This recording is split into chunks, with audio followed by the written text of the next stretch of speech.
Hey you guys, it's Britt tonight. We're here with an update on Gypsy Rose Blanchard. She has celebrated being off of parole officially by immediately going in and talking about Nick. So we have a few things to go over. She also calls out content creators and just went on this little rant that I wanted to bring to y'all. So if you're interested, please keep watching.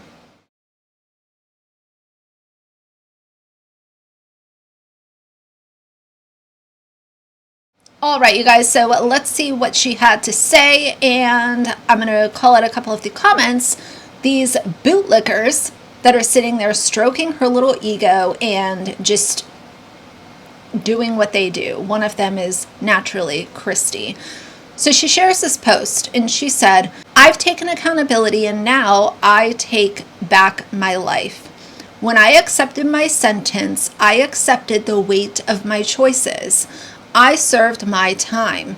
That was my accountability, and I've carried it for years. I don't owe the past anything more." As for Nicholas Godejohn, yes, he is a deeply disturbed man, but he also knew the difference between right and wrong.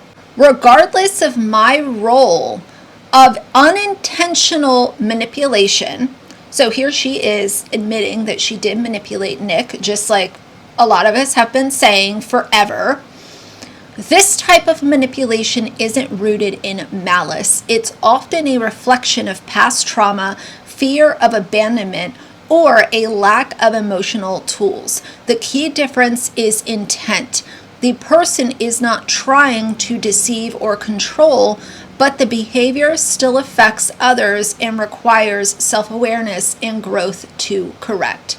So instead of calling him a deeply disturbed man, what she failed to mention is that he was a disabled adult and was on disability. He is not just your run-of-the-mill disturbed man. He was suffering greatly, and all of the evidence is out there. This has been dissected every single way that it can be. And what it shows is that Gypsy got what she wanted, and she just so happened to find somebody that was disabled and was following her breadcrumbs. And in my opinion, I've mentioned this in other videos, but we also go back to the fact that Dee Dee was found with 17 wounds. Nick, who is honest to a fault, admitted to 3 of those. At 19 years old, after a failed attempt at employment at a pizza parlor, Godejohn was placed on long-term disability, or SSI. Nick had met the criteria by the government and was certified as being a fully disabled person. According to the records, Nick had a severe disruption of his ability to function in society, hold employment, have friends, maintain relationships, prepare his own food, and take care of his hygiene. Dr. Theodore Wasserman, a pediatric neuropsychologist who is considered one of the foremost experts on autism, evaluated Nicholas at length. Wasserman stressed that people at the high end of the spectrum, such as those with Asperger's, want intimacy but have a very difficult time maintaining it. In fact, the difference between autism and Asperger's is those with Asperger's want to be social and get along with people, but they just don't know how. The disorder interrupts their ability to read social cues, and they misjudge situations. Videos, Gypsy was depicted in highly sexualized role-playing personas.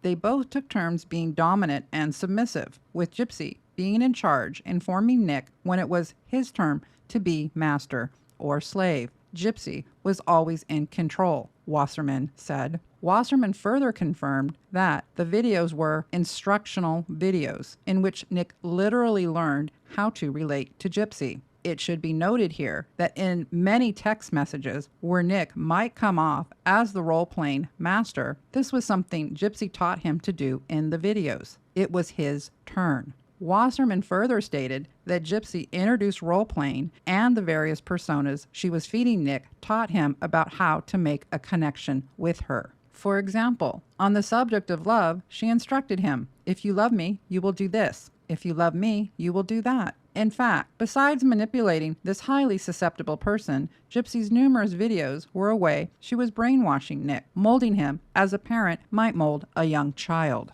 Dr. Wasserman found Gypsy's videos to be fascinating because each persona had its own set of rules. He added, quote, "There were instruction videos that told Nick what the rewards would be for appropriate behavior, and there were instructional videos that told him what the punishment would be for behavior that the persona did not like," end quote. In one video, Gypsy appears in a red wig portraying a character who makes a threat, saying, quote, "I'll use the one card I have over you, Gypsy," end quote. This is just a glimpse of the type of programming that was going on. One card that I have over you. Gypsy. In another instructional video, Gypsy went into her mother's bedroom and made a stabbing motion over the bed. It was significant to Dr. Wasserman because it was a demonstration of how Mr. Godejohn was supposed to engage in murderous behavior. That video was dated about 3 weeks before Dee Dee's demise. Think about it. Why would Gypsy risk sending such an incriminating video, which can only be described as an instructional video about how to commit a murder? Wouldn't a conversation about this potential crime suffice? No, not with someone with Asperger's. Gypsy had 2.5 years to realize the key to programming and manipulating Nick lie with these instructional videos, as Dr. Wasserman has pointed out. Gypsy systematically became like the air he breathed. Without her, Nick would cease to exist. Gypsy literally became Nick's lifeline, and extreme panic attacks set in if he thought she would leave him. Regarding this dynamic, Nick's mom also called Gypsy a beast. How long had it been that you were trying to discourage the relationship? I'd say months. You know, Okay. like, Nick, you're a good-looking kid. I mean, you're a nice kid. Would he always talk about her? Just that he was always online with her, or she'd send him, she'd send him like a ring in the mail or something, and always, I love you, and this and that, and like, you don't even know our relationship on the internet is not a relationship.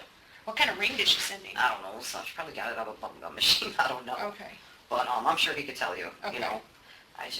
It's really sad because he is a good kid, and he's a good-looking kid, and for him to ruin his life over that, I'm sorry, but she's a beast. Yeah. Nick truly believed two things Gypsy had imprinted in his mind. Number one, her life was in mortal danger, and number two, only he could save her. She had no choice but to testify as a witness for Nick. You might be wrongly thinking, oh, Gypsy's testimony was to help Nick. Wrong. This handicapped Nick's attorney from impeaching her as a liar on the stand. When an attorney subpoenas a witness, there are rules to what and how he can question that witness. This was a dirty tricks move by prosecuting attorney Dan Patterson, who gave Gypsy her plea deal. A deal he had to protect. A plea deal he did not want possibly impeached through Gypsy's own words on the stand. Nicholas made the decision to move forward with that night. That was a choice, and he is not exempt from the consequences of that choice. Y'all should have received the same sentence. If you want to stomp up and down and talk about what's fair and what's not fair, what I think is fair is that y'all receive the same sentence, and you weren't allowed to take a sweet plea deal and come out and become a D-list celebrity and be praised for who you are. His diagnosis of autism/Asperger's does not excuse what he did. Mental health is complex, but accountability matters, and no one is above the law. How interesting how she wants to say that nobody is above the law, but you, little gremlin, you've come out and caused mass chaos during your short period of time that you've been out of prison. You've not been held accountable for the things that you have done. So you're not above the law either, ma'am. And in my opinion, you belong back in prison. His fate was decided by a panel of judges, prosecutors, lawyers, and 12 jury members who reviewed the same evidence circulating online. His efforts of appeals have all been unsuccessful, each court agreeing with the original conviction. I will not carry his actions on my shoulders any longer. I've taken responsibility for mine. This next chapter is one of healing, of growth, of reclaiming my life. We have been hearing that nonsense since the day you got out of prison. No growth, no learning, no doing better, just still being a toxic little troll. This is freedom, and I'm moving forward with clarity, peace, and self-forgiveness. The justice system has decided this case is closed. This is justice for Dee Dee as well as myself, who the system failed all of my life. She also added a little clip of Nick that has been seen a million times. It's very interesting. You want to use a clip that if people aren't familiar with this case and Gypsy Rose Blanchard, I could see some people saying, oh, well, you know, he's crazy. Nicholas Godejohn is not crazy. He was not crazy. He was groomed, manipulated, and abused by Gypsy Rose Blanchard. My continued prayers go out to the Petrie family. I am deeply remorseful for the pain and heartbreak my actions have caused them. I recognize that nothing I say can undo the trauma or bring Dee Dee back. But from the depths of my heart, I will continue to express my sincerest apologies to them now and always, Gypsy Blanchard. She also shares these messages in between Dawn and Nicholas. I'll put them on screen if you want to pause to read them.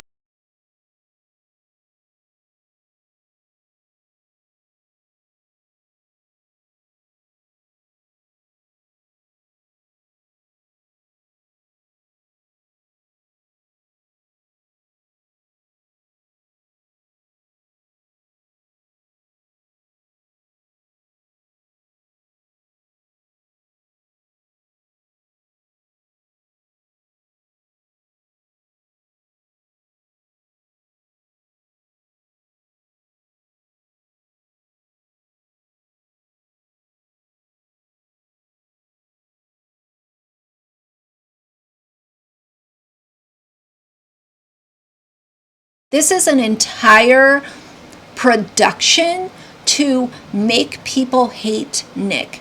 He is already serving the worst sentence of his life. And the day that Gypsy Rose got off of parole, she decided to throw the knife back in and make sure, like she has done with many other people, to embarrass, shame, and hope that people will feel bad for her. This is just a disgusting display. Literally, the day that you get off of parole, this is what you're doing.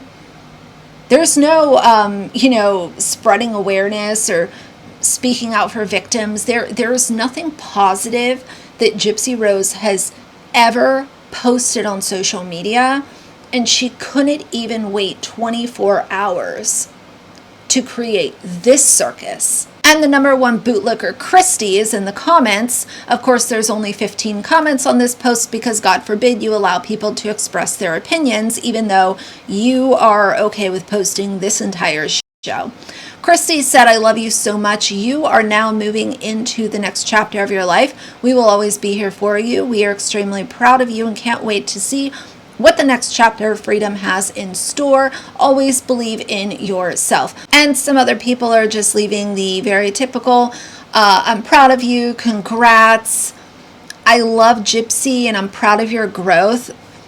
It honestly makes me sick to my stomach. These people that are willing to say these kinds of things publicly about Gypsy is wild. But how dare you? And anyone who might have come across this video and thought, oh wow, what a big bad man Nicholas is, I hope that you take the time to educate yourself on who Nicholas Godejohn was and the role that Gypsy Rose played in creating the awful situation that was the plan to unalive her mother. But anyway, I've had quite a long day. I am completely over this nonsense. So that's it for today. If you like the video, please leave a like and a comment. And if you'd like to see more from me in the future, please subscribe. I'll see you guys soon. Bye.